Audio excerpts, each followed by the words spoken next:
Afternoon, cactus people. Now, I just started pruning my little bonsai tray, and I thought I might as well stop what I'm doing and make a little video out of this. Someone might be vaguely interested. So this is my bonsai tray, as I just said. All it is a lump of concrete with a shallow depression in there.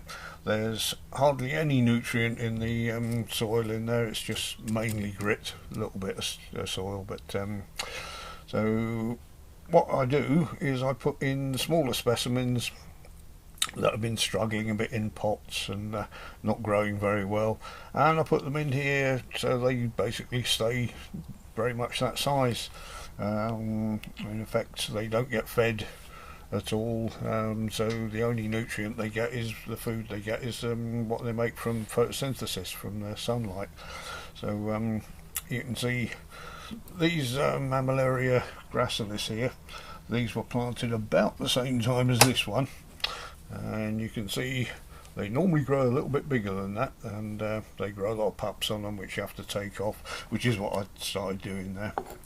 And I thought I would add a few smaller ones that haven't done too well this year. We got a little Opuntia bulbospina here, which you can only just see the new growth on that. It's tiny. This is a little creeping Opuntia. It doesn't grow very tall.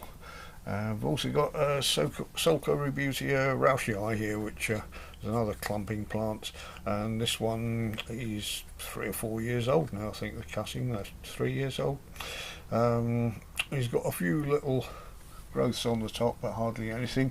And also notice this Mammillaria longimamma, which should be about 3 times the size of that. It's just not done very well.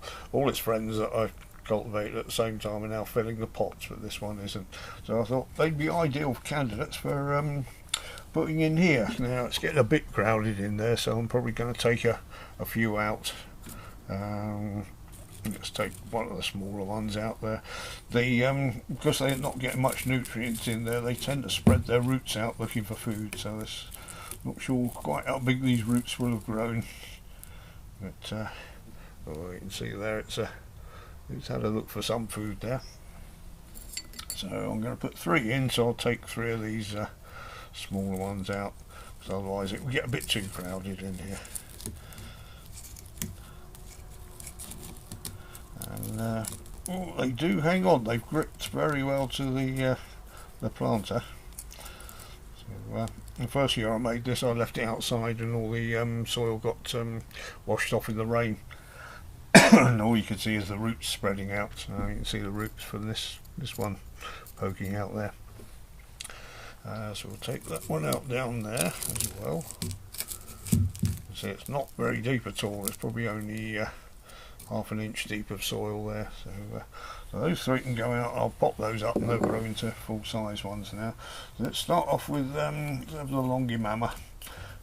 This might backfire. This might grow a bit too big, but as you can see, he's hardly put any root growth on in that pot there. So that's a little pup there. We don't want that there.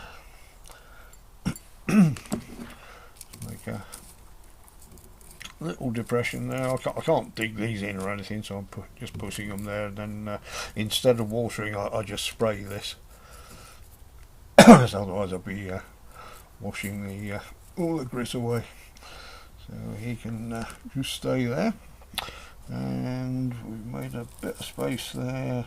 Or actually, I think I prefer the Sulcorebutia at the back here. So make a bit of a depression there. And have this out. He says droppingly. You can see some small roots on that, but it's not huge. It will take quite a while to get to a decent size. This Sulcorebutia rauschii is a very temperamental one when it comes to cultivation. They take a long time to grow, hence the the higher price when you're looking for them. Whereas one in this size pot, cactus in this size pot, generally go for around £3 or £4. A Sulcorebutia will be probably nearer 15 quid or something like that for the same size. So it'll do in there. And the last one we're putting in here is the Opuntia bulbospina, which yeah, that's got a bit of root on it. So I think we'll put him on the edge underneath this other Opuntia. Now this Opuntia is it's a Monstrose Opuntia monacantha. So, right, I can't bury the root in that. So what I'll do when I've finished, I'll put a little bit more grit on top of that. I might sieve some grit, have some finer stuff on the top. But that was it. That's all I really wanted to do.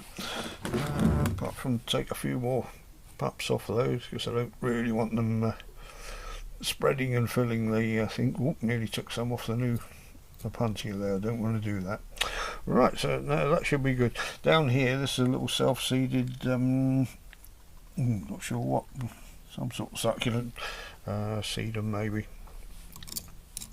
But that, I noticed that was there last year, and that's not grown at all this year, so that's done very well. And this doesn't seem to have grown at all since I put it in here. This is the variegated Opuntia monacantha.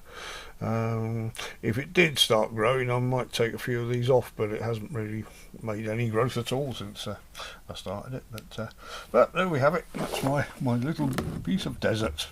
So thank you very much for watching. I hope I haven't bored you all too much.